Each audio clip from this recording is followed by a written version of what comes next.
Oh. What's up, everybody? Welcome back to the Boxing Club podcast. I am yours truly, Big Chubbs, alongside with my pod mate, Lou Almighty. What's up, bro? What's up, baby? What's up? How you doing today? Good. Chilling, bro, like a villain. That's what's up. Well, ladies and gentlemen, today we have a very special guest, an idol for us Mexican American sports enthusiasts. You know, we have a great reporter in the world of sports. Mm-hmm. You can catch him on ESPN, CBS, alongside the legendary Jim Hill. On DAZN. Just kidding. It's the zone. The zone. Doing commentary for boxing. Yeah, that's right. Doing some pretty dope interviews like with Devin Haney. Uh-huh. You know, he's a host of three very dope podcasts. Which Living the Dream. Uh-huh. He's got a very dope podcast of baseball, which is my favorite sport. Let's Go Ricky Road. All right. Nice podcast if you love baseball. And also, he has a very cool podcast with our friend, Mr. Joel Diaz, every Thursdays, live on YouTube with the Thursday show. Mm-hmm. Further, anyway, sorry. Without further ado, we'd like to welcome Mr. 1099.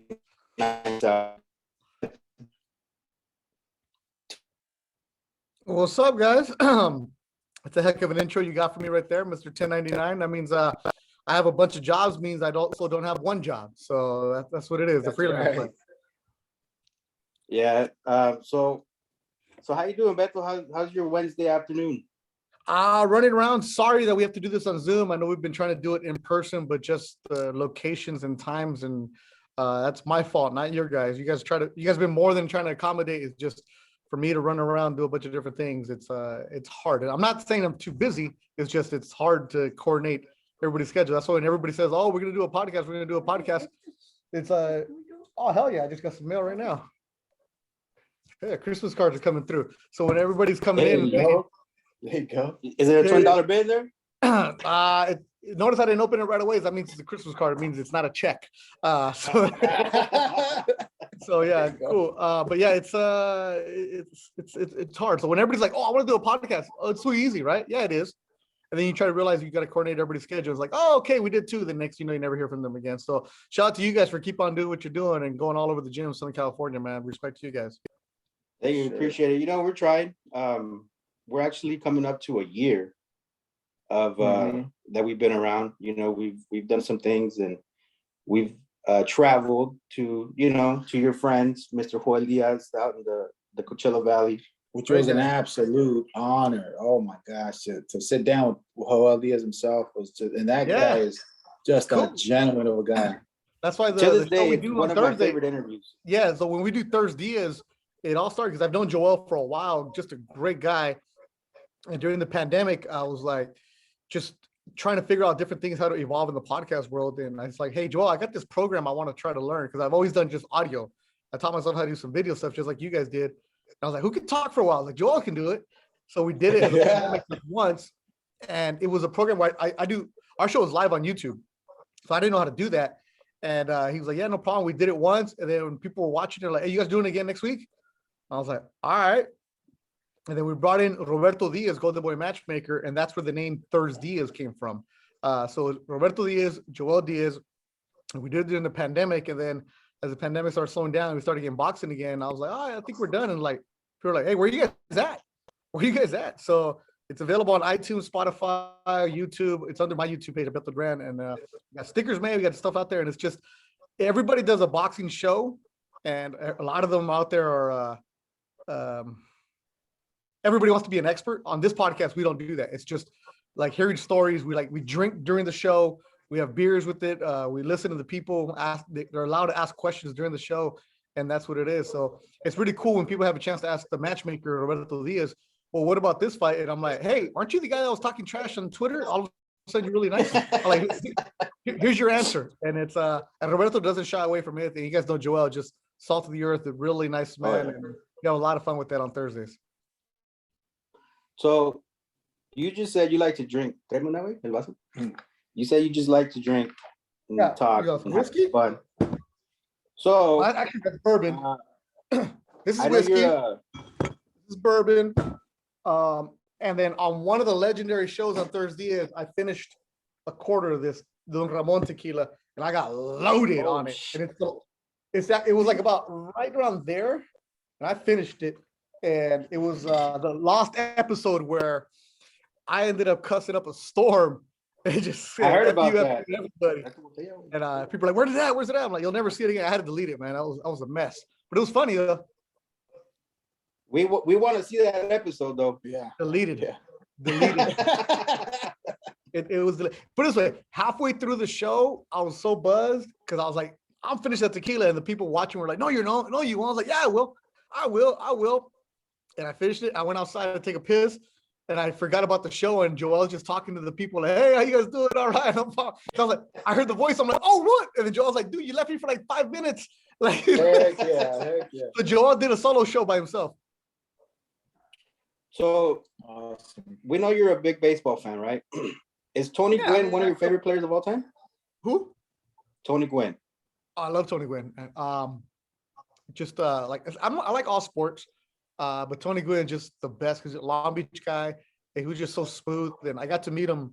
I used to work for ESPN Radio here in Los Angeles, so for like a lot of years, I covered every Angel game, every Dodger game, and there it is. Ale Smith. Have you had this before?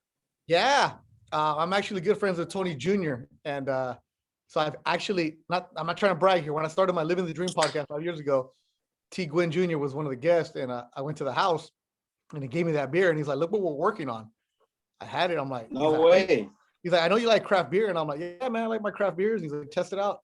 So that was actually the T. Gwynn Senior was actually the one that came up with the idea.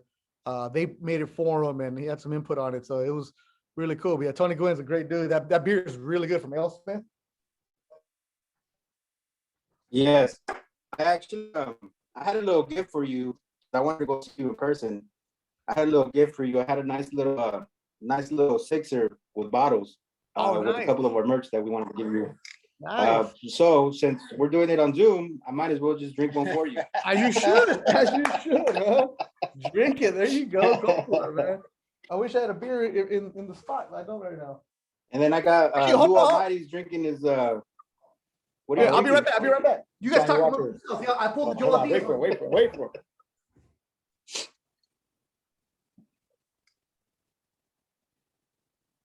This was cool. Yeah, super cool.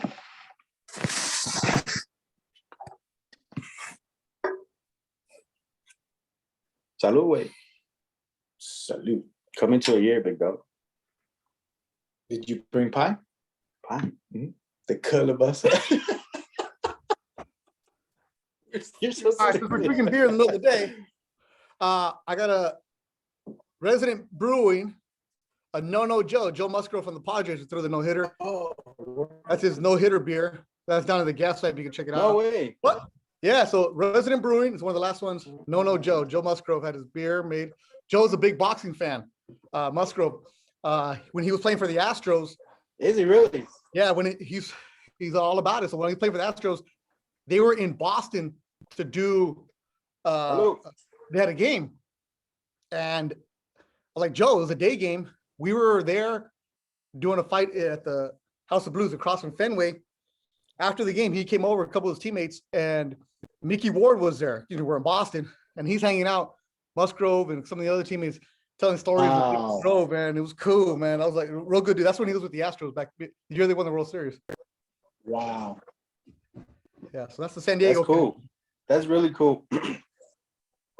Well, and if we ever do meet, I got my own beer. Like to go. Mic drop. I got my own beer from Arrow Lodge Brewing. No way. Yeah, look. Yeah. So it's called Mic Drop. Arrow Lodge Brewing in Covina made it. It's an horchata beer. So, horchata IPA.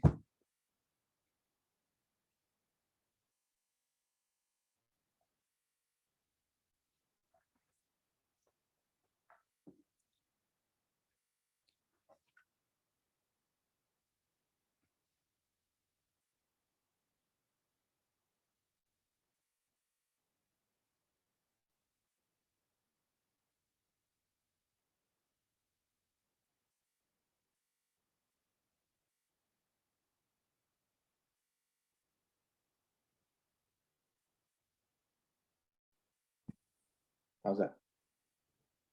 Better? Yeah. There we go. Can you hear us? Yeah.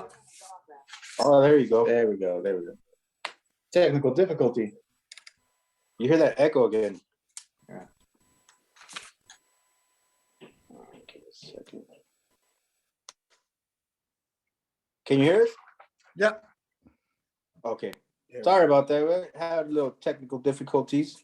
All right. So your beer. Yeah, so I got my own beer called Mic Drop. Arrow dope. Lodge Brewing in Covina made it for me. It's an horchata milkshake IPA, and it comes out every winter. So we'll be having our third Really? coming up this winter. Yeah, so we meet. I'll hook you guys up with one. It's a different kind of flavor, but it's not as milky. I didn't want that, so I was actually part of like the tasting room when we were making. I was like, nah, it's too much. So you can have one. It's pretty good during the day and in the winter. So there you go. It's good with the tamale. Oh, Nice. So us here at the Boxing Club Podcast, we like to get to know you. You know, everybody knows your accolades. Everybody knows what you do. He knows me, man. We You guys like to get a little you guys bit more You guys are giving me way too much credit. Nobody knows who I am, bro. Like, seriously. Bro, I'm telling you, once I told, oh, we're gonna have when I did the poll, if remember I told you, Yeah. I tagged you on it. Who wants to see Beto Duran on the podcast? Everybody, 100%. Over 100 people wanted it. There was no no's. So you're known out there, bro. You to be honest with you, you are an idol for a person like myself, for a person like my pod mate Lou Almighty. You know, you give us aspiration. You give us like, man, if Beto can do it, this Beto can do it. Because I'm a Beto too, but I'm Roberto. I feel your pain, man, bro. I feel your pain. You know, so dude, like, you motivate us to keep pushing and to be us. You know, we can't be fucking ¿cómo se llama? Give me a white name. Tyler? We can't be no, that's a black name too. I'm not involved with Yeah. You know? Well, you know what I mean. No, I don't know what you mean. I'm not involved. That's why I keep my job. We have to be who we are, you know. We have to be who we are. And I appreciate you saying that. We have to be authentic. I appreciate you saying that, and it's very You know, so when you say something like that, man. It means a lot. And in this business, there aren't many Latinos that are doing it. In general, let alone the boxing world. So whenever somebody like yourself or somebody younger says, hey, we look up to you, we appreciate what you're doing and you're representing for us, I don't take that lightly. But when I say you guys don't know me, it's like, because I don't feel like I'm somebody big in the business, and especially in the boxing side. It's like, I fill in, I'm the backup to everybody. I'm not the main guy. So when I am the main guy, then we can talk like that. But I haven't reached where I want to be, and I'm not there, and I'm not anywhere near it. I'm not doing every big fight, which is what I want to do. I'm not doing all the big events, which is what I want to do. I have a long way to go, and hopefully it happens and I can make it to fruition. But where I'm at right now, I'm happy where I'm at. If I can work one show, I'm happy. Whether it's a club show that you're watching on Facebook, or it's on DAZN, or it's on ESPN, wherever it is, I'm always happy to be there because I love the sport and I love covering the athletes and I love seeing what's going on. And the ability to be a Latino face on a broadcast, believe me, I take that with a lot of responsibility. In this business, there aren't many people who are doing what I'm doing. Bernardo Soon is the only other one, and he is fantastic at what he does. He is the epitome of what you should be trying to do. Ray Flores does an excellent job with PBC and with Triller. And after that, that's it. Well, we're behind you, bro. We're behind you, 100%. And we 100%. Want you to do those big shows and those main events. Yeah, it's because an interesting that just world. paves the door for us. Yeah, it's an interesting world. It's the broadcast business in general is something that's different. And I know you didn't bring me on this podcast to talk about the politics of the broadcast business, but it's at the end of the day, you want to be known for your work. I've been in the business for more than 20 years since I started as an intern in 2000, and you want to be known for your work. And if you happen to inspire somebody by the way you look, or by the way you sound, look, my name is Beto and I'm on fucking TV. Like, that alone is an accomplishment. Yeah. Like, believe me, and people can't even say my name. That's when people get mad. They're like, why do you let them say Beto? And I'm like, do we really care the fact that they're saying my name wrong, or should we celebrate the fact that I'm on TV? Damn it! Like, let's look at the big picture here. Yeah, exactly. Like, dude, look, how many substitutes have messed up my name over the years when I was in elementary school? I'm a pinche Umberto, not even Roberto. I'm a Umber, like Umbert. You're a Humbert? Yeah, fuck, exactly. See, H is silent, fool. Hey, instead of calling you Holmes, they call you Holmes.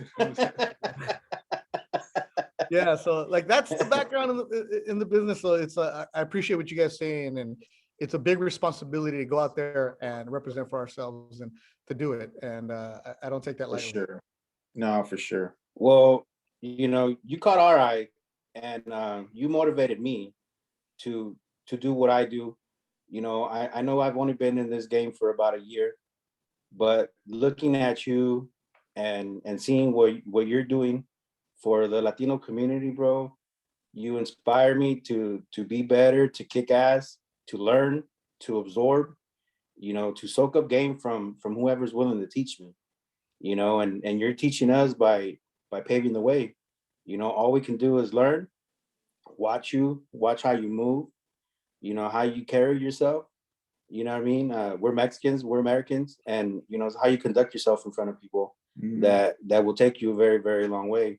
And I admire you, bro, and I look up to you to be on TV like you one day. I want to be the other. My name is Roberto, for Big Chubbs, but hey, I don't mind being a Big Chubbs on TV. That's right. But I don't mind people knowing that my name is Roberto, because I'm proud of who I am and I'm proud of where I come from. Yep. And that's the thing. It's I appreciate you saying that. I didn't like for you to say something like that. Like, how do I inspire you? Like, how? Bro, for how you move, how you carry yourself when you're doing these interviews, when you're sitting next to Jim Hill, and how you express yourself, you're not fake. No, you're not phony. You're like you belong. It's like you belong. Yeah. It's like, yes, I am where I am. I'm supposed to be where I am, and I'm here. Like it or love it, this is what it is, and I appreciate you for that. I always tell college students when I talk to them, or young reporters or broadcasters, I always tell them, like, just be yourself, because the authentic ones you could tell who's fake, and usually the fake ones don't last long.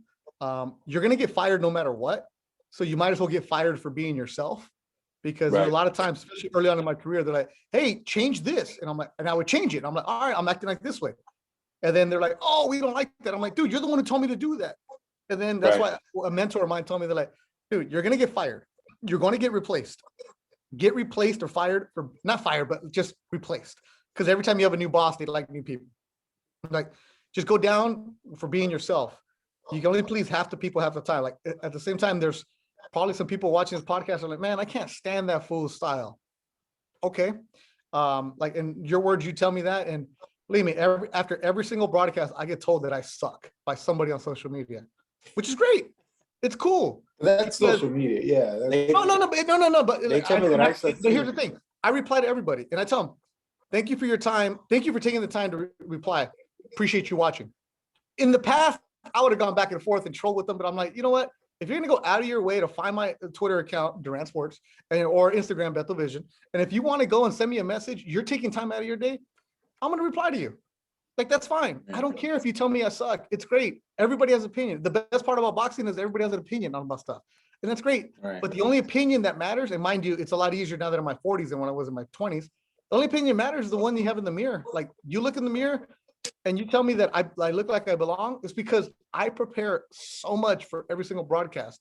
A Thompson show, which is only on Facebook and YouTube and only 4 fights, I prepare so much for a week to make sure that I sound like I belong. And you guys know this is when you're watching it, it's like, damn, how do you not know that? And that's one of the biggest critiques. It's like, how does that person not know that? Well, they didn't prepare. Like, you, as Mexicans, we don't have much rope to hang with, like, we don't have much. The tightrope is really, really thin. And if you make one mistake, you're going to get criticized no matter what. So never give anybody a reason to say, they may not like your style, but damn, they're going to make sure that that you know your information.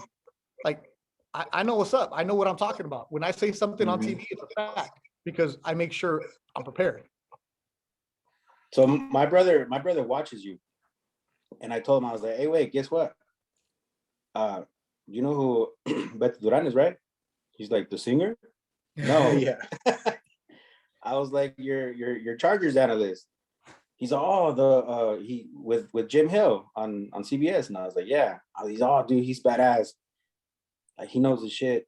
You know, I really like how he does his interviews. Why you asking? I was like, because I'm gonna interview. He's like, no way. Like, tell him I said that Chargers all the way and Chargers are number one. And so, you know, from my brother to you, you know, he says thanks for reporting to his Chargers. Yeah, so like when the Chargers moved to LA, I hooked up with them and on their radio broadcast, and I was the post-game host. Like, did I watch the Chargers? Hell no. They're in San Diego. I ain't watching them. There was no football teams in LA. I wasn't even watching anybody. But as soon as when I interviewed for that job, I knew every damn thing about them. And they're like, damn, how do you know the defensive coordinator? Like, how do you not? Like, so that was my deal for a few years. And then I got an opportunity to work at CBS 2 here in Los Angeles. So we follow the Chargers on after almost all their games here. They show in LA at 1:00. So we come on after them. We talk about them. And it's like, at the end of the day, I'm not working. I'm a dude wearing makeup and talking about sports. It's like, not that hard. So all you're going to tell me, all I have to do is read and watch and take notes. And then I talk about it. It's not that hard. Like, that's why I'm not going to complain about anything. It's like, what is there to complain about? Mind you, there's that meme that runs around like, I'm charging you for what I know, not for my time, stuff like that. It's like, it comes to the over the years of like expertise. Mind you, 10 years ago, I wasn't as good as this one. 20 years ago, I wasn't. It's just, you have to constantly be evolving. And that's what I try to do in this business. Yeah. No, for sure. Well, we want to get to know a little bit you. Let's take it back a little bit. How was it growing up in LA? My background, born and raised in Carson, right there by StubHub Center, or it used to be Home Depot Center. And I remember when it used to be Strawberry Fields. Mom and dad from... Wasn't it the Homes Depot Center? No, it wasn't the Homes Depot Center. It's only when Brandon Rios fought. I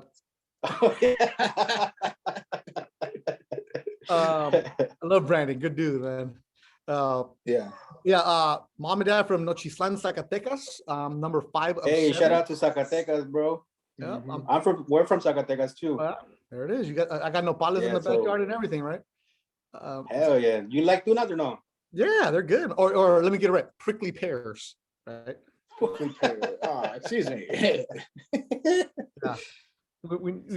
Like, I didn't know tuna was tuna, like the fish. Because as a little kid, you were here, una tuna, una tuna, una tuna. I always thought it was like what they were cutting off the cactus. And then they're like, oh, it's like when you go to Subway, they're like, you want tuna? I'm like, what? The guy, anyways. You got those here? There's no nopales in the back. Exactly. So grew up, what's it called? Just normal kid, like, it was cool. Like, you have your bad friends, you have your good friends, everything was good. Still at the same house I grew up in, and what's it called? Everybody was good. And then I went to college, and all I knew is that I just wanted to work in sports. That was my thing. I wanted to work in sports. I used to deliver the newspaper. I was a kid that put the paper in the news rack with my dad on weekends. The LA Times and the Daily Breeze. And when I was elementary, I was a paper boy for the Daily Breeze, But before I'd go deliver the paper, I'd always read the sports section. So I was that kid that just always watched sports, Lakers, Dodgers, all that stuff. And then I always wanted to work in sports. I just didn't know what I wanted to do or how. So I thought, you'll be a team doctor. I've told a certain time, be a doctor, be a lawyer, somehow working with a team. And then I took a journalism class. I was at El Camino Junior College. I took a journalism class. And then at that point, I thought I was going to be a history teacher and coach baseball. And I was cool. I was ready to do that. I was actually coaching on my high school baseball. And I was like, I'm going to be a teacher. Like, hell yeah, summer's off, stuff like that. And then I took a journalism class. The professor was like, you're a good writer. I was like, I am. She was like, yeah. She's like, you should take the other class. And I did. And after that, the light bulb went on. Once I knew she's like, you could be a sports writer. I was like, how, like, Mexicans doing the sports writing. Ain't nobody on TV that looks like us. Like, everybody's in Spanish, like I didn't like soccer. I didn't watch Univision. I didn't watch Telemundo. Like, I mean, that was on at the house, but I didn't watch it. And then I took a journalism class and I said it. And then once I figured out how to get into that, I got an internship with CNN. And then I saw what it looked like working behind the scenes on TV. And I was like, dude, I'll be a TV director, whatever, all that stuff. And then I ended up working at ESPN Radio, throwing out the t-shirts, setting up the tents for events. I met a producer, started working Fridays from midnight to 5 a.m. when I'm 21. Don't you think I want to go get loaded? But instead I was in the radio station pushing buttons, and one thing led to another. I was around. It's like the old adage of like, if you have to be here at 4, show up at 2, stuff like that. And that was in the early 2000s, and here I am now. Nice. Do you play any sports growing up? Yeah, I mean, played everything, but I was a baseball guy growing up. I thought I was good, then I realized I wasn't. Like, I go to, like, I was like, dude, I'm good. And then like I was smart, so they're like, oh, you should go to these schools that nobody's ever heard of, Division IIIs. I'm like, hell no, I'm better than that. I go to El Camino College the first day of fall, and I'm like, oh, fuck this. Like, these guys are good. They're like, yeah, that guy was at USC last year. That guy was at Santa Barbara last year. They're called bounce backs. I had no idea. They're like grown-ass men. I'm like, yeah, I'm done. Let me go play softball on Friday nights. Did you have any friends that were good in baseball that you grew up with? Yeah, like my school was like athletic. I mean, my high school back then was, guys that were going to Division I colleges and stuff like that, playing all sports. Like Patriots fans will know his name, G.R. Redmond. He won a Super Bowl with the Patriots. He went to Arizona State. Like, that's a guy I went to high school with. And like our baseball team had like 2 guys get drafted and stuff like that. I mean, one of my good friends ended up getting all the way to AAA with the Angels and stuff like that. So we had some ballers. Okay, That's cool. nice. Maybe you can give me some pointers, because I coach my kids' baseball team. Don't yell. Both my boys play baseball, and I need some pointers. Don't yell. Don't yell? No, it makes no difference, because they can hear you. They don't want to hear you. Just don't yell. Because the kids already know when they messed up. Right. Like, I mean, if they're in high school, different story. But how old is your kid? My son's my oldest will be 11 next week, and my youngest is 9. Yeah. So I went through it. My son's 16, and I always coached them right before they started going into the club world. And my rule was always, because I used to work at a park. So I was a rec leader, right? So you had the park league, and you would see all the parents yelling. And then when I was in college, I'd also umpire. That's how I paid for college. I was umpiring in high school sports, like refereeing football. Hey, they play pretty good. Shit, I was getting $80 to do a high school softball game, because you do the bases and play. Like, yeah, so it's like cool. But you would see the people yelling, and the kids were just like over it. Like, that's it. My rule though, when I worked at the park, even my kid, was as soon as the game's over and you get in the car, you're no longer coach, you're dad. So on the way to the car, that's when you talk about the game. Hey, what did you do wrong? It's always like, what did you feel right? What did you like? Like, I always ask them, because I took these psychology classes, right, and coaching classes, and it was always ask the kid what they liked. Because if it's not a super competitive game, it's always like, hey, did you have fun? Yeah. And it's always, what do you feel like you can improve on? Okay. I know it sounds like some self-help guru white boy shit, but that's really what it is. Because the kids are so smart, they already know what they did wrong. They know that they struck out 3 times. It's like, okay, what are you going to improve on? All right, cool. And then if they're like, I don't want to talk about it, still like, no, we're going to talk about it, get it out of your system. And then once you get to the car, it's like, all right, we're going to go eat. And then once you get in the car, don't even talk about sports anymore. Like, that's my rule. Because you've heard so many people say, I hated it. I heard so many professional athletes say that they hated the drive home with their parents because they were just going to hear it. And it's 35 minutes of the dad going, rah, rah, rah. And it's like, as soon as you get in the car, it's like, all right, I'm no longer your coach. The game's over. I'm your dad. Are we going to In-N-Out or McDonald's? Fool? Make a decision. Like, that's the important decision when you're 10, 11 years old. I hope it's hard. I mean, it's hard because we're paying for it. And you're like, what the fuck, man? That is actually great advice, dude. I can't tell you how many people I've talked to that were raw talent in some kind of sport with one way or another. And they always said that I didn't do it because I just hated being forced to do it. It was always constantly being pushed, and it just drove them away. Really? Yeah. And that's so true. Like, why would you want to get in the car and get beat down on all the things you did wrong all the way home, all the way up to the dinner table? It's like, it's draining as especially as a kid. That's such great advice, actually. Yeah, and then Never thought of it that way. One of the things that I always ended up with this, and I'm not trying to say I'm the perfect parent or anything like that, but I always try to end up with this is tell them at the end, hey, thanks for letting me watch you play. And the reason you say that is, one, because as a parent, you don't know when they're going to play again. They might quit that year. So take advantage of the opportunity. But it's also that, thanks for letting me watch you play. My son said it to me. He's like, what do you mean by that? I'm like, hey, I could go pay to watch the Dodgers play. I could go pay to watch the Angels play, but I get to watch you play, and you're my favorite player. So thanks for letting me watch you play. So that's kind of like That's that dope. self-help kind of thing. Like I'm also that dad. Did you ever coach your son? Yeah, I coached them all the time. Up until they got into the club world, when it got really competitive, then I was done with it. Like once I realized that, you know, he plays basketball and my daughter plays soccer now. And my son, when he was about 11, made a decision. He's like, I'm going to play he was playing club baseball and basketball at the same time. And I'm, bro, this shit's expensive. Pick one. And he chose basketball. He chose to do basketball. And I'm like, damn it, you're a better baseball player. But he chose basketball. And I'm like, all right, cool. You go figure it out. Like, that's it. And then a couple years later, he was like, hey, can we just play at the park league? And like, that's it. And we had fun. That's why that Chanclas jersey I had behind me, that was our team, the Flying Chanclas. So that's why I keep that jersey on. Yeah. And it's just, cool. You see a lot of it where, like, for when I go to their games, I stay far away. I don't sit by other parents. I don't say one word. I don't say anything. I just sit there and I take pictures and that's it. That's what I do. And then on the walk to the car, it's like, hey, what can we work on? I mean, it's different now with my son because he's competitive in high school. But even with my daughter, it's like, hey, what'd you like? What didn't you like? All right, cool. I think it's kind of hard for me to enjoy them, watching them play, because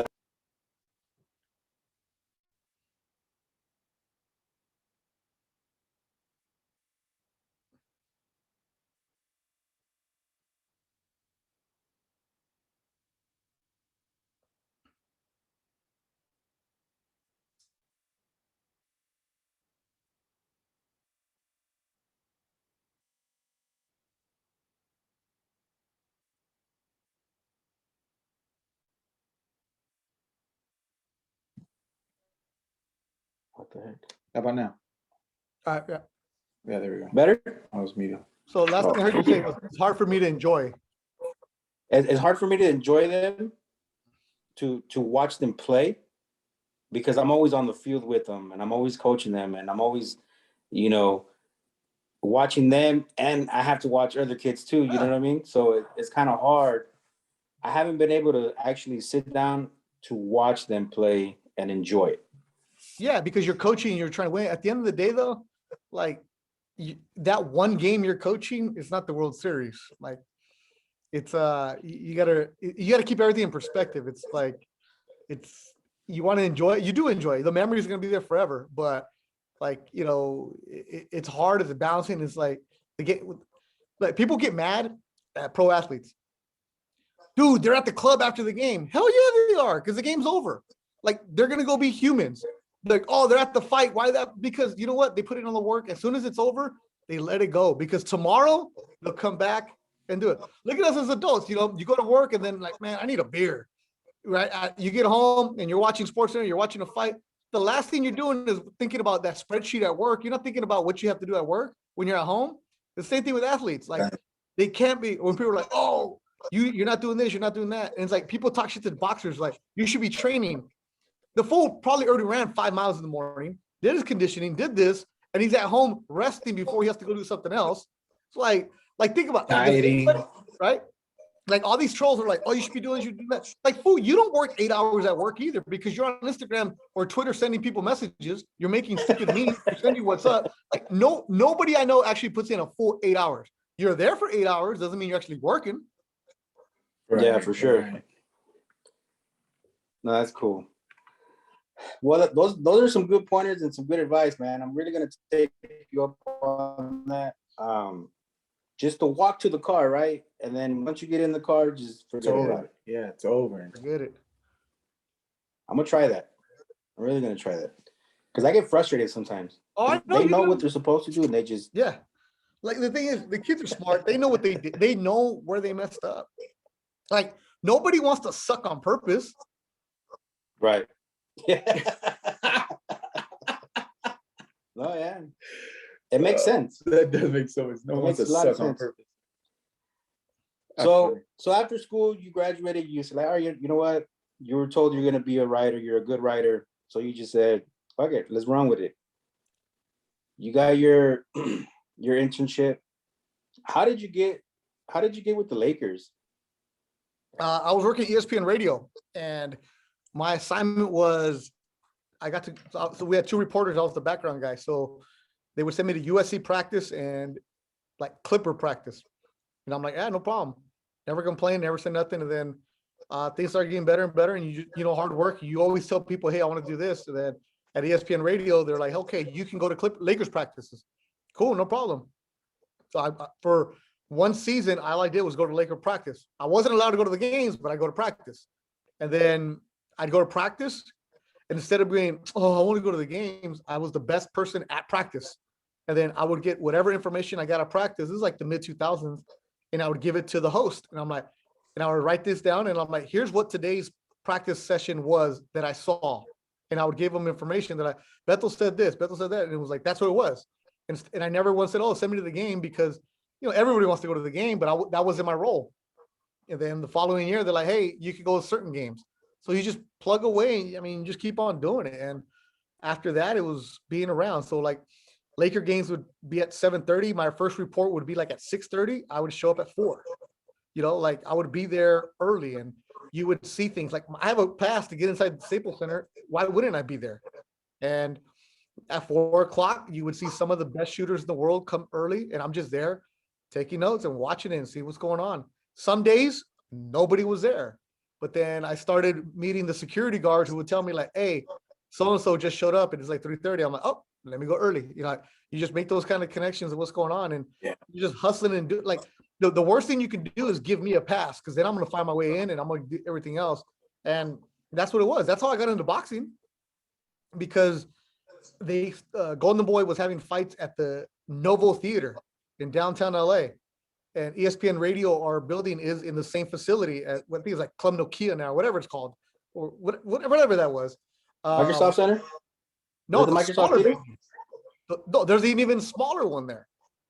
Really? Yeah, it was called Club Nokia, and it was I've been there. Yeah, it's in the little plaza, right? it's right next to the house, right next to Conga Room. So they would have fights there, and our ESPN building is right there also. And one day I was like, hey, can I get a credential? They're like, yeah, come on through. So I went. I would just, I wasn't working, but I made it look like I was working, because I would just send tweets out about the fights. Like, that's what you saw, like Carlos Molina, him and his brothers were fighting, you know, Charles Huerta, guys starting off their careers. It was like the early 2010, 11, somewhere around that era. And I was there, and it was like, did I have to be there? No. But I'm like, dude, if you're gonna give me a pass, I'm gonna go. And I'm a big boxing fan, so I wanted to go and see fights there. And like, that's how I got to meet people and hang out and being around. And that was it. It was like, why wouldn't I go? It's like, don't think anybody's gonna come. Nobody's gonna come find you. You have to make the opportunities for yourself. You have to network for yourself. Right. And everything that you got is the network, the connections that you make. And I was around, and then because I was at Club Nokia fights, I was in the system for like the people who Golden Boy gives credentials to. So one day I applied for a fight in Vegas. I mean, I wasn't working. I didn't tell them that, but shit, it sure did look like it. And they gave me a credential. And I'm like, fuck, okay, let's go. I paid my own way to go. I think it was Mayweather, Maidana, maybe, or something like that. I mean, I don't know. It was somewhere. It sounds familiar. But I had no money for the hotel, but I split it with a friend of mine. But I had a credential, and I went around and I met everybody, networked around. And I didn't even want to work in boxing. I just wanted to be around. And I'm like, just keep giving me the credential. That was cool. And then, like, that's what I did. I kept staying around. And I'm like, if I can get in the building, because I'm a big sports fan, if I can get in the building, that's what I want to do. That's it. Yeah, it's just getting in. That's dope. Hell yeah, that's dope. You guys could do the same. We're trying to. We're working our way there. Why don't you? Getting a credential. We're working on it. I mean, I used to. How do you not get a credential? They have the media centers. They all have all these media rows. It used to be Radio Row, where they invite all the radio people, but now they have it called Podcast Row, because they want all the podcasts. Because you guys are doing it. Really? I didn't know that. Hey, something to look into. Have you guys ever gone to a fight with credentials? No. I have. Why not? I have. I don't know. No, I have. I used to go, but I didn't never apply. It was given to me. Oh, when you were with Tengus? Yeah. Oh, because you're a 10 But- news guy. That's a different story. I'm talking Yeah. right now through the podcast. Have you guys done that? Oh, like No. our own? No. Why not? I didn't even know you can apply like that. I didn't know that you could apply. Dude, everybody's a fucking media member with the cell phone. They're going in. How come you guys can't? I don't know. That's so true. He's so right. We're sleeping, bro. We're sleeping. Yeah, we're sleeping on it. He's so I right. mean, you have a platform. It's not like you guys are bootleg. You have a podcast with the following. You have merch. So you're going to tell me that, I mean, I'm not saying you're going to get a credential for the Canelo fights, but if there's a fight at Pachango, how come you don't go there? You're right. He's right. He is right. We're gonna look into that. Yeah. That's gonna be my 'Cause I homework didn't. for tonight. I didn't know nothing about that. To be honest. Why with you. not? I thought I was under the impression it was an invite type of thing. Like you were on a list for an invite. Yeah, you're invited because they know you. If they don't know you, how are they going to know you exist? Right. That makes all the sense. That in the does world. make sense. So if Come there's on, a I guess we're Pachanga- getting credentials, bro. I mean, don't these small promoters, don't they want people there tweeting about their shows, Instagramming Yeah, about of their course. shows? Do you guys Yeah. go to the media workouts that are down low? No, No. Why not? I didn't even know they. What, the media one? Yeah. I mean, I've been to a few, but we haven't been doing it as a podcast. How do we get them? You find Them- out who the promoters are. You ask to get on their distribution list. Now, if you're a bootleg guy listening to this, it ain't gonna work for you. You got to put in some work. But you go and you find out who the PR people that handle the business for Top Rank, for Golden Boy, and you email and you're like, hey, I'm Beto from the boxing podcast. Can you just include us on your distribution list for press releases? And the thing is, you guys have to be really proactive on your social media about constantly putting out information. Like you guys do a good job with your Instagram, but there should be more stuff out there. And then what all they're gonna do is they're gonna go look and see how many followers you have and if you're a legit publication. And they might say, you know what, come to the media workout, but for the fight, we don't have a ticket. We don't have a credential for you. But dude, you get more information at the media workout than you will. Yeah. That's where you're gonna get the interviews. And like You're you have right. to, it's like that me working Clippers and Kings games, right? Like you're there, you're grinding, you put in the work. And once they see that you're there for a while, it's like, okay, this guy goes to every workout that we got. They're there everywhere we go. Like that's how it is. You guys have a platform. Yeah, no, it's recognizing the face. I see what he's saying because that happened accidentally at a bunch of the fights I used to go to. They would recognize me. Like, oh yeah, I'm telling you, come on. Yeah. And it's like, yeah, I wasn't on the list. They just knew my face. Yeah, but you So want to that be makes on the total sense. distribution That makes list so where much sense, man. they start sending you stuff. Like look at someone look at Ellie. Everybody talks shit about Ellie, but Ellie's a hustler, man. Ellie made that business happen. He Ellie is a made freaking ever hustler. going. I knew Yeah. Ellie when we used to do Laker games before when Shaq used to make her do push-ups, you know? Like that's how far I go with Ellie. And all he does, he shows up and he posts about everything. Yeah. He Yeah. shows Good up. or bad. In the beginning, nobody was talking to Ellie. They're like, yeah, no. Okay. So he started going to the gyms. He started going to the workouts. He started doing that. I mean, it's a grind, but the moment you start getting into the mix and you start doing that. And like I said, are you going to get the Canelo Vegas credentials? No. Eventually. Yeah. Why not? Because Yeah. everybody comes in and they're like, no, like for example, you guys want to go, I'll just say this, the Thompson shows. It's in Ontario. Dude, Giovanni Santillán is fighting. Let's just say, for example, right? A San Diego guy. Mhm. Okay, we're gonna go, you go and like we're gonna interview Giovanni Santillán. There's your connection. You're like, hey, we're from San Diego. We want to go see Giovanni Santillán fight. All right, there it is. They're gonna tell you no. Do these people really gonna say no to coverage? That makes so much sense. You know, I got kicked out of the Canelo parking lot because it was supposed to be invites only. Like, because I worked right by his gym. But that's Canelo. Yeah. Like fuck. I just man. went to go show my face, right? I went to go show my face. Be like, hey, you know. But that goes back to my point. Everybody wants to go to the big ones, but Right. are You gotta what about start. those the 4th and D shows in San Diego? Right. The- No, you're right. The Paula Casino. I mean, you got to go where you're at, and there's nobody in San Diego doing anything. Are both of you in San Diego? No, we're in Riverside. You're in Riverside Riverside. County. What the hell you do all about San Diego then? Oh, your brother's I Chargers. work in San Diego. But like there it is. So like the Pachango shows, the Paula shows, the Harris, whatever it is, those small kind of shows that you're doing things like that's Changa. Yeah. yeah. Like I mean, that's how you get going, where it's like, what are they going to do? They're like, okay, I got this credential application, and they might call somebody else. Hey, have you heard of these guys? Oh yeah, they came to our show. Oh, okay. Like that's how the publicists work. But like I said, you have an audience. Interesting. We have some work to do. Dang, bro. Welcome to the Beto Duran workshop. This is why he's putting up the thing is, on game, bro. I tell I tell everybody these things, and everyone's like, "Oh, okay, I want to do it," but then it's like, "Oh, but I want to interview Canelo." Yeah, okay, good luck. Like those fucking TJ shows, bro. Go down to the go to Big Punch, see what happens. I mean, just saying. I was actually supposed to go to TJ last weekend because one of our friends, who's a local fighter, had a fight in Tijuana, and but I woke up on Thanksgiving with food poisoning, so I was out for 4 days, so I couldn't go.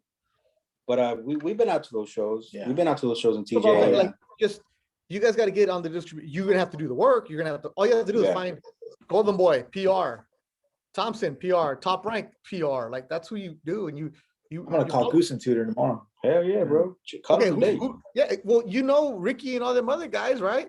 So who's Joe Goosen doing stuff with? It's like get on their distribution. So when they do these media workouts, they want fighters. You never know. Everybody wants publicity, and the thing is, you don't go after the big fish. You go after the undercard guys. Like, all right, who do we know? The 4 round. You don't think those kids want to get interviewed? Oh yeah. There's your no damn. Example for like a couple weeks ago in Anaheim, right? Zurdo Ramirez did his media workout before. No, was it Zurdo? Whoever the main event was. Munguia did his workout, right? In Anaheim. And I'm there, and I'm like, okay, everybody wants to talk to Munguia. Everybody wants to talk to Alexis Rocha because he's a co-main. But I'm like, yo, why don't you guys pay attention to these 4-rounders over here who is pretty good? Hey, there's this kid right here who's from Hawaii who has a big following. Nobody's talking to him. I'm saying that's how you guys get your foot in the door. You go and you're like, hey, let's get this. And then you start doing it. People know you. You're grinding. You've only been doing it for less than a year, but then that's how you do it. Oh, man, I didn't even know that. But thank you, man. Thank you. I appreciate you for that. Appreciate it for giving us that inside scoop. I had no clue. To be honest with you, I had no clue about that. And I always wondered, like, man, how do I get there? Like, well, you look at some of the people doing it, you're like, how's that bootleg guy get there? No, for sure. Like he said, and see, he validates it. I remember Ellie back when he was walking around with the cell phone, little stupid camera, begging for an interview. You know, when Berto was supposed to fight Victor Ortiz. Before that, and he's right. He was hustling, bro. He's grinding. Now he's everywhere. Start somewhere. Yeah, we definitely got to get on that for sure.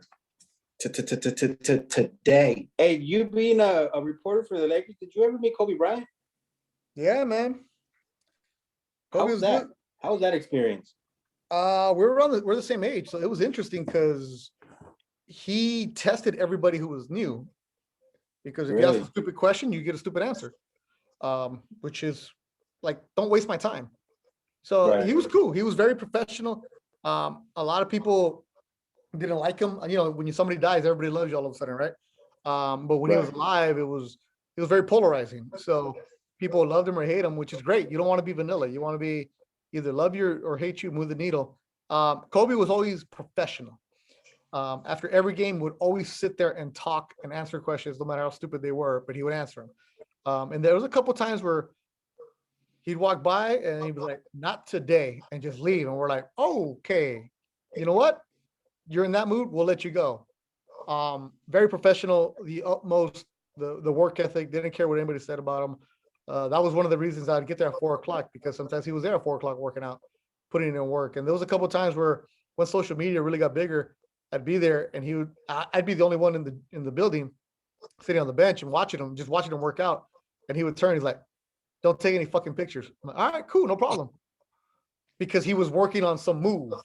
And then all of a sudden you see that move 3 weeks later, you're like, what the hell? That was the move he was working on then to get there. And it was like, you're already the best player in the world. Like, you're still working on your footwork. Like, the thing with him is, I tell my guy, like, the fundamental, the basic works. It's like these elite athletes, their routine, they all have a routine and they all go through the same basic fundamental stuff. Like, it's not that flashy stuff like Same with fighters. Some of the best fighters have been around the world. They're skipping rope. They do it like effortlessly. When they do mitts, they're not doing 30 punch combos. They're working on one thing that they're going to use in a fight. Like, why are you working on 25 punch combos with the spin move? Oh, that's for Instagram. You're never going to see in that fight. So Right. The elite athletes, the 1%, never waste any minute of the day. And that's what Kobe was like. So he was cool, man. That's cool, man. That's awesome. Well, you're lucky. You're lucky you got to meet him, man. I did cry when he passed away, and I was sad for a few days. I couldn't believe it. Yeah. Rest in peace to Kobe Bryant, man. LA legend for sure. Mm-hmm. Well, Beto, here on the Boxing Play podcast, we like to play a little game. It's called 12 Rounds of Versus. I'm going to give you two options. You're going to pick one or the other. And just, tell guy that you are. You ready? You want to play? Yeah. All right, round one. Wings or tacos? Tacos. Boom. Pizza or burgers? Pizza. Baseball or golf? Oh, I'm in my 40s now, so golf.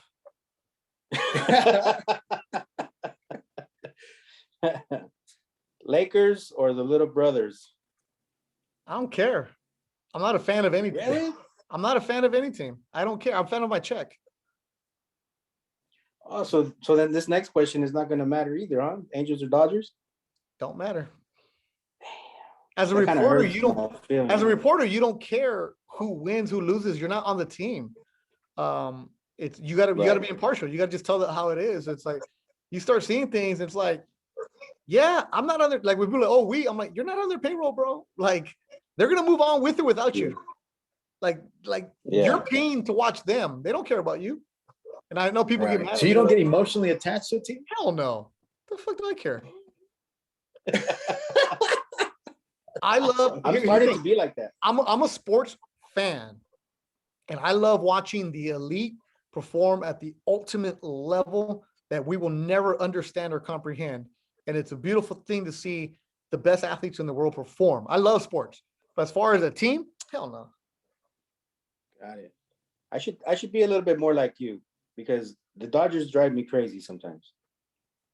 Hey, Yeah. I guarantee you, as soon as the players are walking to the car, they're texting, hey, where are we at? All right. Felipe Esparza or George Lopez? Felipe, that's my guy. I knew you were going to say that. I got a shirt somewhere back here. Yeah, Felipe's a good dude, What's man. up, Actually, fool? yeah, Felipe actually, he's the reason I started doing podcasts. I was one of his first guests years ago, and he's like, dude, you should do your own. And I'm like, At Dodger Stadium? at Dodger Stadium, yeah. And I heard that episode, dude. It was a great episode. yeah, and then we became friends. And in Vegas, Did they really try to keep you guys out? they're trying to. Security was.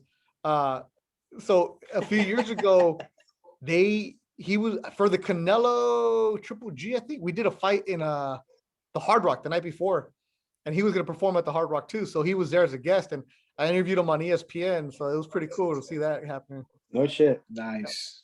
That's cool. Now we know you like, all right, here we go. Craft beer or Mexican beer? Wine. I'm actually a big Wine? wine guy. Yeah. Really? Yeah. The craft beers, I get it because they give it to me, but I'm a big Cabernet guy. I'm a big wino. And Mexican beers, only if it's yo beer. Mexican beers, no Corona, because that's for white people. Pacificos, what I do like is those little barrilitos. Oh man, those little ones. Oh, those are fire. Yeah, if I can Yeah, find those those, are fire. I bring those from TJ every now and then. yeah, they're the best. They're the best. 1942 or Clase Azul? Neither, man. Those are both for Instagram. So what's your choice tequila? What's your go-to? I kid you not. The Don Julio 70 is my one I go to.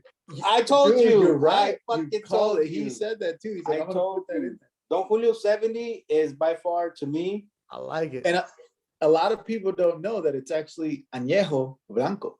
They think Yeah. it's reposado, and it's not. It's añejo blanco. yeah, it's Yeah, good. It's there's That's so why it's so good. Now, if 'cause I've been to tequila and I did all the tasting and all that other stuff. There's a tequila called Jose Cuervo Reserva de la Familia. Woo! If you ever find that, oh man. But the one I've been on lately is called Doble Tequila. Dobel. Doble? Doble, something like that. Like double? Yeah, I like that. That's one I found pretty good. I had that in Guadalajara a couple of times. But I'm not trying to be all hipster and have mezcal either, but I'll do some mezcal.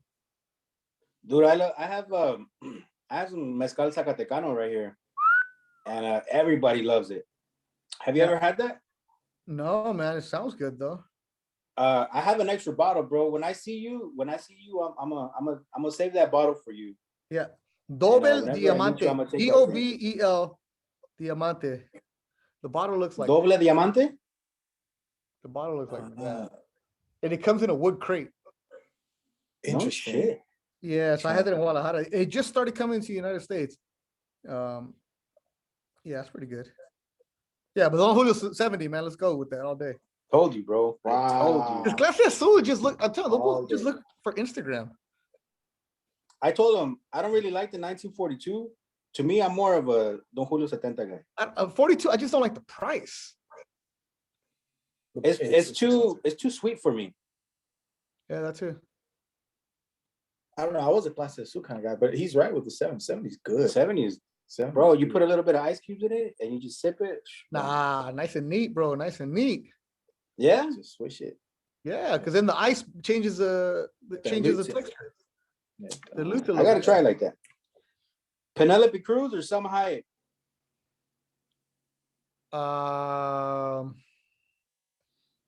Fuck. Who's Penelope Cruz? The one from the movie Blow. Oh, she's a Spanish. No, yeah, Salma. Salma? Yeah. Antonio Aguilar or Vicente Fernandez? Damn, bro. I'm gonna see how you and Joel answer these questions.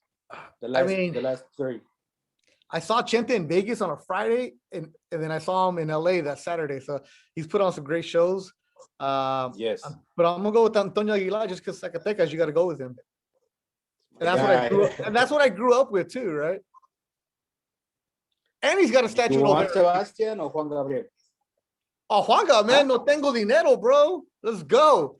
Because everybody, every Mexican guy when they're young, Juanga, no. Then they get older, right? It's like, let's go. Juanga's the shit, bro. I was supposed to see him Juanga twice, is the shit. and I never saw him. And then the weekend that he died, I was supposed to see him. Man, that would have been dope. That would have been hella cool. Canelo Alvarez or Julio Cesar Chavez? You know what? I don't know. And I'm going to say this one because I'm going to get in trouble here. Because Chavez is just a legend. And because he's older, we'll never say anything bad about him. When we were younger, if you look at who he fought, you're like, ugh. Like he would fight a big fight and then he would fight like somebody steal the next 3 fights, right? And then he'd have another big fight. If you look at the box rec, and then Canelo does it, and it's like, oh, he's in the wrong. So Canelo gets a lot of hate, obviously. And I'm too young to remember if Chavez got hate. So I don't know. But as far as the legendary status, Chavez is always going to have that legendary status. I mean, how many people hated Oscar for beating Chavez, right? I still do. I still do as a kid. There it is. But it's we knew he was good, but we hated him. The thing is, with Chavez, the lore of we didn't see everything, right? We didn't know anything about him. He was a mysterious guy who just showed up. And there was a great story about him, how he went to Vegas and he changed the way things are, about how it became the Mexican party. Chavez did that. Whereas Canelo's behind him, people were like, oh, Canelo's never going to get his due credit for how good he is. Right. And they're going to say, oh, he fought different guys. So he fought, like, people are going to hate Canelo no matter what. So to answer your question, I'm not answering it. I'm like, the thing is, I'm that guy that likes everybody. Like, if you're a fighter and you go and you put on a show, because I'll say this, the people who hate whatever fighter, they still watch them. And having worked Canelo fights for 5 years, I've worked every single major sporting event, and I can't say a Chavez fight was the same way, but a Canelo fight when he makes the ring walk in Vegas, fuck. And then when like they do the Mexican national anthem and it gets a little quiet, then they hear the Canelo. It's like, damn, it's like it's crazy. Like I wasn't around for Oscar ones, and I wasn't around for Chavez or anything like that. But for my own personal experience, just seeing how that is, it's absolutely crazy to be there. And I was lucky enough to call the Canelo Triple G cards on for the international audience, being there, being around. It's like, damn, like this dude, what he's doing right now, and he's not done. He's gonna go down as one of the best ever, without a doubt. But he'll never get his just due because Mexicans just love to hate Mexicans. Yeah, that's how we are for sure. For example, It's like half of Mexico hates Canelo and the other half loves him. yeah, but there's probably the same half that hated Chavez too. Now all of a sudden they hate him. They love him. Right. And Canelo's in his prime. He still has more to go. But you're And then right. when Canelo's retired, they're gonna say, "Oh, Canelo was this. It was amazing. It was in that." Because whatever young fighter will be coming up at the time, they won't give him just due. Right. All right, we're gonna do the bonus question. The bonus question. Beto Duran the reporter or Beto Duran the singer? Shit, I've never sang in my life, man. I don't know what you're talking about. What do you mean the singer? There's a Bet. I thought it was Beto Cuevas. Yeah. No, There's a Beto Duran the singer. The singer. Stop it, for real? yeah. No. Yeah. Yeah, look it up. Where's he sing at? Let me see. Nah, there ain't no Beto Duran singer. Yeah, there's a singer Beto Duran. No, there's a Beto Cuevas. You guys lie to me, bro. No. Believe me, No, because I've been trying to buy my name. Cool. I can't find it. You can't buy your name? No, because my Instagram name, Beto Duran for social media, is taken by a Colombian photographer with like 400 followers. Bring your mic over here. Yeah, I don't know what you're talking about, man. There ain't no Beto Duran. What else you got? Did you watch the George Kambosos fight? Yeah, I watched the replay. I watched it later because I was working a high school game. I was watching a high school. Oh, I was working a high school game, so yeah, I saw it later. Yeah, I seen your interview with Devin Haney. Go and check that out. Devin. How was that? Haney's a good kid. So I went up on Monday. It's called Off the Cuff. It's on DAZN on the app, and with Devin Haney, saw him spar. He's sparring a guy named Jamie Carroll, Nono Carroll, British guy, Irish guy, and he just good work with him. King Kong Carroll, they call him or something like that. He was sparring. So first time I met Devin, and really nice kid, really respectful. I mean, there are a lot of people around him, but when it was just me and him, he was cool. I was talking to him when he was getting his hands wrapped, and like, I mean, he doesn't know me. He just like, I'm like in there, and I'm like, I'm gonna interview you later, and he's like, cool. But we were chopping it up, having a good time, good talk, good kid, really focused, really dedicated to his craft. And when he was sparring, the stuff that he was working on, you could tell it's, yeah, I'm beating my partner, but I'm working on something this round. Each round he was working on something. So I was really impressed with his work ethic, where he's at, and I was really impressed with his answers. And talking about how he and Teofimo just hate each other, and like Teofimo's the fight that he wants personal. I'm like, I even asked him, I'm like, what's the one fight that of Ryan, Teofimo, what's it called? Tank, whatever that you really want? And he's like, I'm like, take away the belts, whatever. It must be me. He's like, Teofimo. He called him corny. He's like, I don't like him at all. He don't like me. He goes, that one's real. Because the other guys I respect, we're good. He goes, but this one is the one I really want. So, and then after he got done, we talked for about 30 minutes on the interview. And then we talked another 15 minutes just BSing and talking. Never pulled the diva act, and which can happen because we've been there all day long. And then, imagine after 12 rounds of sparring, you just want to leave and eat, whatever. No, he was real respectful, everything that he had to do. I was really impressed with him, the person. That's cool. That's good. one thing about that I noticed, dude, that you're so cool and you're so calm and you're so collective when you're interviewing. Like, how do you prep for that? But being yourself again. Yeah. These athletes, especially boxers, they know corny, they know fake. And it's like, at the end, like I always tell young reporters, whenever you meet somebody for the first time, introduce yourself. Don't just start interviewing them. Hey, I'm Beto, blah, blah, blah, blah, and find something that's a connection with them. Like, hey, you have something in common with me or whatever it is. Like, find something along the way. So with Haney, how I broke the ice, because I walked up to him and he's like, all right, cool, you're on. All right, cool. And I was like, hey, man, I saw your fight like 3 years ago when you fought at Pachanga on the Showbox card. He's getting his hand wrapped like that. He's like, you were there? And I was like, yeah, you fought early on. And he's like, yeah, all of a sudden just changed.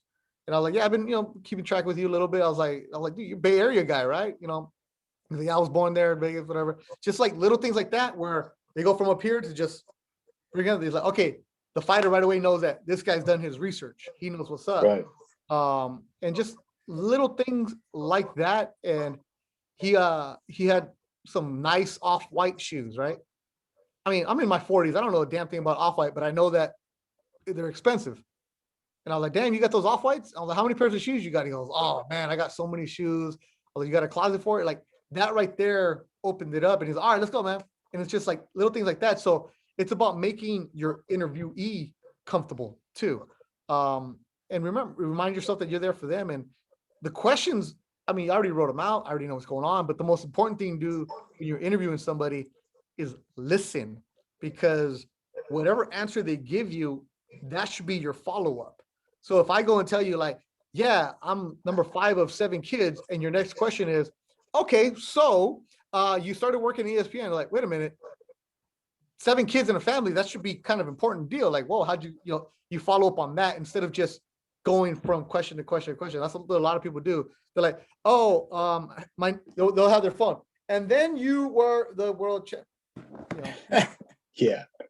It's about being yourself and engaging. And I mean, was I nervous in the beginning of my career? Yeah, we all were. Am I still nervous now? Yeah. But when you're prepared with what you want to say, it's easy. That's good advice. That's good advice for me, bro, because I was nervous as hell before we started this interview today. Like, I'm nervous before any interview that we got. I just want to be able to do a good job and to look as flawless as you, bro. Like, you were silky smooth. I'm also been doing it 20 years, but I also practice at it every single day. There's reading thing. I mean, I read so much every single morning. There's these tips that I do. Like, look, I have my pen right here. Every morning I get a pen. I'll put it here, between teeth. I say A, B, C, D. The reason I do that, or I'll read a paragraph, is to help you enunciate. That way, especially Mexicans, we talk too damn fast. I know I still talk fast, but you get the pen and you go, today is Wednesday. It forces you to slow down the way you speak in your demeanor, and always pretend you're talking to an 8-year-old and pretending you're talking to an 80-year-old. Because if you're going to read the paper, oh, today, blah, blah, blah. Now, mind you, on the podcast, I'm flowing, whatever. But when I'm on a broadcast, I slow it down a little bit, because that 8-year-old and the 80-year-old have to understand exactly what you're saying. So it's just like little tips that I do now, little tricks that you have to do. Like, do I have to do them? No, but do I want to do them? Yeah, I constantly want to get better. It's like when people are like, oh, wow, you sound so good. I'm like, I don't have the best voice. I'm not Ray Flores who's like, hey, everybody. I love Ray. Ray's got that deep.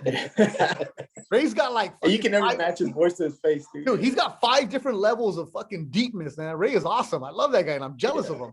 I don't, but I can project and I can sell myself, and that's what you have to do. So it's constantly working at what you're gonna do, and that's what you have to do. Very good. Yeah, dude. I'm still learning. We're still learning, both of us. But you guys are doing it. That's the hardest part, is doing it. Like, there's so many people like that punk ass Mr. Boxing Guru, good friend of mine, right? He stopped doing his podcast. And I tell his ass, and I tell Sal, and I talk with Sal all the damn time. I'm like, dude, you have so much good boxing information and like criticism and critique and constructive criticism, what you can do, but you want to be messing around all the time and you want to be that guy. And everything I'm telling you, I've told him multiple times. I'm like, what happened to your podcast, bro? What happened? I was like, you were doing it and you stopped it. You're doing it, you stopped it. Like, what happened? I'm like, the hardest part is to do it. And Sal would tell you, like, I bought a house. This is now like, pinche quejas, right? Excuses. Like, so don't complain when you don't get the results. And this game isn't about developing a podcast tonight and all of a sudden you're going to have 1 million followers tomorrow. It's okay to have 3 people watching it as long as you're building on your own, because at the end of the day, you're doing this for yourself. It's your time that you're spending. You're not like people talk shit to me all the time. They're like, dude, your Thursdays only has like a couple hundred people watching your YouTube. Oh, well, I have fun doing it and I'm working at it. And also by doing it, I've actually gotten jobs from different promoters who are like, hey, I was watching your podcast and I like your style. And where did one of them come from? Zoe? Yeah. That's dope. But it's That's like, super dope. you go and you take clips from it and you put the highlights on your social media. It's a full-time job doing what you guys are doing. If you want to be successful. Oh, it definitely is. Very time consuming, but you're right. It's fun. Like I tell this guy, it's actually something I love doing.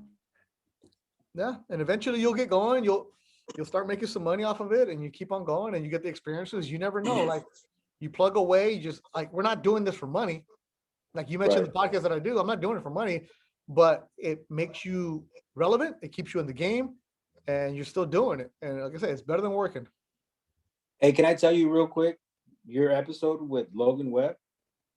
Oh yeah, was fucking dope. Good dude, man. That guy, although I'm a diehard Dodger fan. He's our rivals pitcher, bro. The Giants, your team. Oh no, you're an Oakland A's fan, bro. Yeah. That kid, bro. Good dude. I love that kid. Yeah. His pitching, how he conducted himself, how he was on your podcast, made me like him even more. Yeah. To be honest with you. And that's what he created. He gained a Dodger fan as a fan of him. And we heard it a lot. It's like, that's how the best advice I give you guys is when you do your podcast with people, it's don't ask these fighters, oh, how are you going to beat so-and-so? Like, because everybody asks them that. Oh, doing that. Ask them questions that you really want to know as fan. Like, that's why I ask curious questions of like, I always ask fighters like, why do you box? Like, for real, like, what the fuck, bro? Like, it's not good for you. Like, you get hit in the head. It's such a tough sport, man. No. Well, think about it. Like, I got told early on that, remember, when you interview a fighter, they're not all the way there. And this is a compliment because they get hit in the head on purpose and like it and ask for more. So the fighters are going to give you these crazy ass answers. Go with it. So don't ever do basic generic questions like, oh, what's the strategy for the fight? Who fucking cares? They don't care. They don't know. Their strategies, I'm going to fuck They're not going to tell you anyway. Yeah. The strategy is like, oh, I'm going to fuck them up. It's not like in football, like, oh, the first 15 plays are going to be this. No, it's like, tell me something about them. Like, if you want to ask, like, dude, how many cars you have? Ask them. Like, that's why, not to go back to Ellie, but that's why Ellie gets the clicks, because Ellie does all the stupid shit that we wouldn't think to ask. But next thing you know, he's right. But some of the biggest clips are when Mikey Garcia shows off his Lamborghini. You're like, yeah. Everybody's like, oh, Mikey, how are you feeling after the fight? Fuck that. Mikey got himself a Lambo. Like, that's what, like. A couple Lambos. Right. See, but we know that, like, so just when you, like, and also for you guys, don't be scared to ask people to be a guest. They're not going to say no. Like, don't. Why not aim high? And that's one thing I'm not. I'm not scared to ask anybody. I'm not scared to, whether you're a 4-round fighter, a 6-round fighter, a 8-round fighter, or a fucking championship fighter. I'm on the ground, dude, and I'm reaching out to people, and I'm going to gyms, and I'm trying to conduct interviews. You know, the biggest excitement that I had was when Cordelia said, "Yeah, come on down." And I was like, "What? Dude. Are you serious?" No. And nowadays with technology, how we're doing this by the computer, you can ask anybody; they'll do it, man. Like, there's no need for, like, all you have to do is just DM them, like, "All right, hey, Todd Grisham, you want to come on?" Yeah. Sergio Mora, you want to come on? Why not? Yeah. Like, why not? Barry Tompkins, you want to come on? Why not? because these guys love to tell stories. Yeah, I've kind of noticed that, and I'm gonna keep pushing, man. And having somebody like you to look up to and see how you're doing things, and it just motivates me to continue to keep pushing. We had a rough year. A lot of ups and downs that way. Learning curves. A lot of learning curves. To be honest with you, this is our very first Zoom interview. Perfect. We didn't know what the hell we were doing. That's why I was so adamant on seeing you in person, just to, get away from all this technology shit. But then I was like, I said, fuck it, let's grab the bull by the horns and let's figure it out. There it is. So for the past 4 days, me and him have, came to my spot and try to figure out how to make everything work. Well, you're doing it. Can publish it and put it out. But also by doing it this way, now you open up so many doors of how many people you can get on. Right. You hit up Cambosos right now. Is he gonna say no to you? No. Why not? I hope not. Dude, that dude is so badass, man. So you know what's even crazier? I want to replay. We did a prediction last month on this fight, and I predicted, not necessarily that in the fashion that it happened, but I said, do not be surprised if Cambosos, the mental of that guy, man. That guy was a monster that night. Yeah. So why not be like, hey, Cambosos, can you come on? And he's like, I got 15 minutes on my phone. There you go. You have the technology. Oh, hell yeah. That'd be dope. Have you guys had Joe Goosen on? We're gonna get Joe Goosen. Not yet, but that's in the works. That's in the works. There it is. Go to your network and keep on building, man. And the thing is, just be consistent with your podcast. Like, what days do you guys release it? As soon as we're done, we take about a day to edit. So we drop the audio first, and then a couple days later, then the YouTube will come in. I would suggest you do it all on one day. All in one day? Yeah. So make it where it's appointment listening, where people know that every Thursday there's a new episode. Because the people who listen on YouTube aren't going to be the same ones that listen on iTunes, and they might not want to wait. So that way you could just blast it all together and be like, dude, Thursday is podcast day for whatever day you guys want to release it, or Friday, whatever. Like you want to be consistent on your releases. That's why my boxing is Thursday. My baseball one's on Tuesday, so people know I'm getting a fresh episode. Like that. Yeah, we usually drop our audios on Tuesdays, by that way. Yeah. And then we're dropping the YouTube by Friday. I mean, just something to think. I mean, you could do it different ways, but then it's just something where it's like that makes it a big deal, because somebody might say like, "Oh, I heard you on Tuesday." It's like, "Oh, Friday's a new one." Oh, it's the same thing. That makes sense. Yeah, that makes sense. Yeah, and it's like That's little. dope. I mean, it's more work on your side, but it just depends on how you want to do it. I mean, it's just, I mean, there's no right way or not wrong way, but some of the studies have shown that when you release everything together on one day, people want to have appointment listening to it, because somebody might say, "Oh, I can listen on YouTube, but then at work I can only listen on iTunes." You want to give them the option for it or whatever it is you want to do. So it's just something along those ways. It's just you want to be consistent with everything at the same time. Makes sense. So real quick before we end this great conversation, I wouldn't even call it interviews. We call it a workshop. It's a I'm here for, man. Here to help for sure. Golf. My friend, my co-host, my podmate, Mr. Lou Almighty, is a golfer, and our close friends, they're all golfers except myself. So I'm just the caddy. I'm the caddy carrying their bags and drinking the beer. The drinker. So we'd like to invite you to set up a day where we can all hang out and go golfing, if you're up for it. Nope. Really? Because they probably keep score. We No. keep score. Do you really? Yeah, we do. See, I don't even know. Nah, So you they just probably play to keep play. score, and they probably take it serious. And I don't do that. No, I don't know if they take it serious. No, we don't take it serious. I mean, we do a lot of goofing around, but we do keep score. We do get competitive, but not to a point of like where it really gets to you. You know what I mean? We have competitive. A good That's time, not for me. I go golf. You just play. I go golf. I fuck around. I'm like, my friends that are good don't invite me. because I can be good, but I don't want to. Because that goes back to like the coach is like, dude, I'm paying to play. What the fuck am I going to get mad about? Like there's people that golf and it's like, shut up, I'm about to putt right now. Shut the fuck. You're going to miss it anyways. Just fucking putt.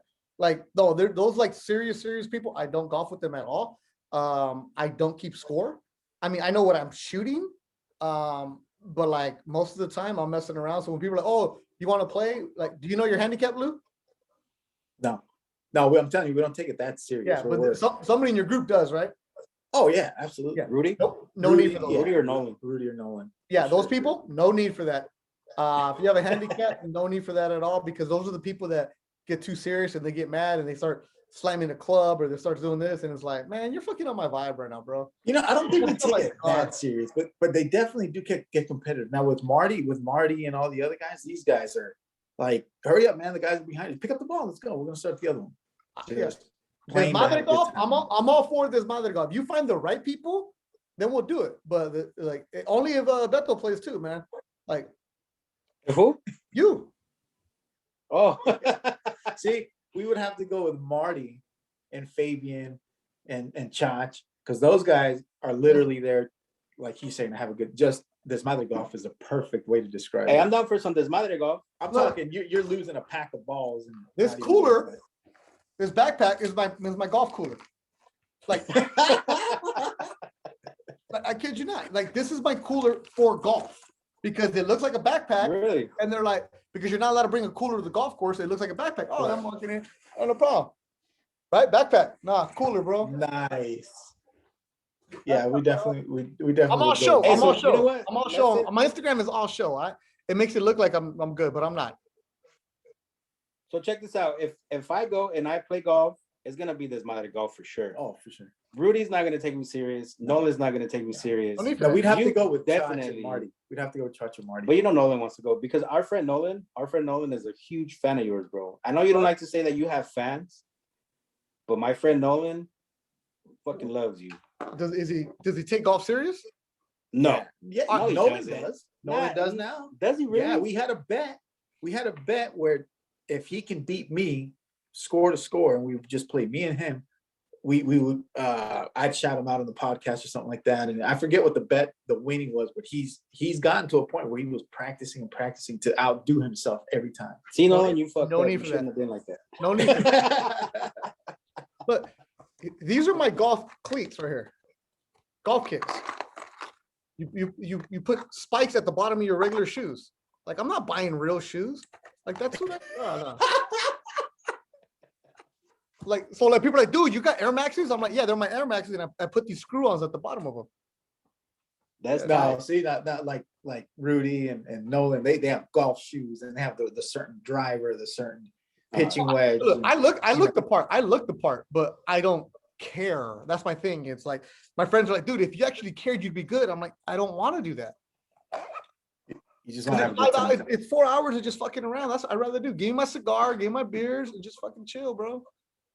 That's why people are like, oh, we should go if we can set up some Desmadre golf, are you game? Yeah, I'm down for this. I'm always down for this, Madre. Hell yeah. Nice. I'm always down for this that. Yeah. All that like serious and like all the different gambling games, all that other shit. Nah, fuck that. Like skins and all that. I mean, I'll play it as long as everybody's cool with it, but like the people who take it super serious, there's no need. Like I'm never golfing with George Lopez. Ever. Or Canelo. That dude takes it serious. Canelo trains, and then till 12, and at 12:30 he has a lesson for an hour, and then he plays at 1:30 every day. But he's also betting big money too. Hey, you interviewed Canelo, right? Yeah, I did the off the cuff with him for the zone also. Because I was looking for that episode and I couldn't find it. So before we leave, how was that experience? Getting to interview him. It's different because I've known him for a long time. So I mean, I knew him when he was still the undercard guy. Like, before he was the main guy. Like, he was cool with me. He's always been super nice to me. Always been really nice. Really good with his time. Just when you see him worked out, you're just like back to that Kobe, the 1% of it. They want to be the best at everything they do. That's why he's serious about golf, because it's a challenge and he doesn't want to lose anything. And that's how he treats it. It's like, okay, I'm going to beat you. I'm not good right now. Watch.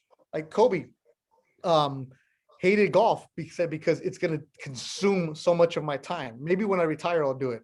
Like, that's how he thought. Like, he taught himself how to play the piano. Same with Canelo. Like, he wants to be the best at everything he does. So Canelo is always good. It's like another one. You ask him stupid questions, stupid answer. Give him something that he doesn't normally get asked. So when I was interviewing Canelo, I'm like, hey, you know, your dad had a paleteria. Like, what was your job? And he kind of sat back like, Dan, you know that? Like, I knew his dad had a paleteria, but like, what was your job? He's like, oh, I used to unload the truck and this and that. And I'm like, well, how much ice cream did you eat? He's like, oh man, you know, started talking about how he would unload and eat the ice cream. And I was like, what was your favorite player? And he's like, damn, you're taking me way back. It's like, but how did that happen? Because he said that he worked in the family business as a kid. And I'm like, well, what was it? Oh, we had ice cream. Well, what did you do? Like, that goes back to the listening part. And he's like, then we got done. He's like, dude, I haven't thought about that in years. And it's just like, it's the being prepared part. That's dope. That is dope. Well, definitely lessons learned today. Feel like I was preaching, man. Feel like I was preaching. The workshop. Nah, but we appreciate you. So let's say, what advice do you give to a young Latino kid who wants to be a journalist? Like, what advice do you give them? I'm not trying to sound like an asshole right now, but speak proper English. I know it sounds elitist, but it's not. You're going to get judged no matter what. So don't give anybody a reason to say anything about you. And if people are like, well, that's what I sound like. Well, don't sound like that, fool. Like, you know, it's simple as that. When you get to the top and you make it, do whatever the hell you want by that time. And if you want to get into the business, read, know who is doing what, know how they got there, do your research. You're going to get told no all the time. Don't take it personal. Nobody's hating on you. You're not getting hired because you probably suck. Like I applied for so many TV jobs early in my 20s. I didn't get hired because I sucked at the time. You know, don't ever take anything personal. If you're good, they're gonna hire you, but nobody's gonna come find you. Clean up your social media. Don't be writing stupid things about people. I always love when people start telling me, dude, you suck at your job, and you look at their bio, future reporter. Thanks. Okay, so you're criticizing your job. Cool. You know, stuff like that. It's just know the jobs too. Like when people are like, dude, I want to do what Sergio Mora does. No, you don't, because Sergio Mora is a former fighter. He's the analyst. You'll never be the analyst because you weren't a fighter. You want to do what Todd Grisham does. You want to do play-by-play. Like, know the job titles, know the roles, know where people work. Know that Dan Raphael is a reporter. He's the writer. You know that Chris Mannix also works for Sports Illustrated and he writes basketball. Like, know everybody in the business of what they do, of what you want to do. And that's for any job. If you want to sell life insurance, if you want to do real estate, if you want to be a doctor, always find the people who are doing the job you want and ask them for help. Don't ever ask for a job, ask for help. Ask for constructive criticism. Like last week, I did a G League basketball game. I got that tape and I sent it out to people who are really good in the business. I'm like, hey, can you give me some constructive criticism? Do I need to do that now? No. But am I doing it? Hell yeah. And don't ever assume people know who you are. And like, don't dream small, dream big. Just keep on chasing it. But I can't stress enough about the proper English, knowing how to construct sentences, knowing how to network, and just constantly be on the move. It's a grind every single day. It's an amazing job. It's an amazing career. And it absolutely fucking sucks so much because you're going to get told no all the damn time. Like when people are like, dude, why are you doing a club show in Pico Rivera? And I'm like, why wouldn't I? I'm not too good to do anything because it's fun calling fights, and always maintain that innocence and that perspective about it's fun, and you'll never treat it as a job ever. That's great advice. That's great advice. Well, Mr. 1099, you know, it's been our pleasure. We appreciate you taking time out of your day to sit down and school us and give us some lessons. That's cool, man. Preaching, you're teaching. That's cool. That's cool. It's just more like just telling you what people have told me, and I'm just passing it down to the next person who's doing it. And like the more representation we have, the better. But at the end of the day, it has to be quality, not quantity, quality. Quality. Well, we really hope you enjoyed sitting down and chopping it up with us. Man. You know, we had some fun. Thank you once again. You know, I really appreciate you from the bottom of my heart to give us your time. I know how busy you are with college, with high school, with CVS, and tell Jim Hill I said what's up. I'm a big fan too. Yeah.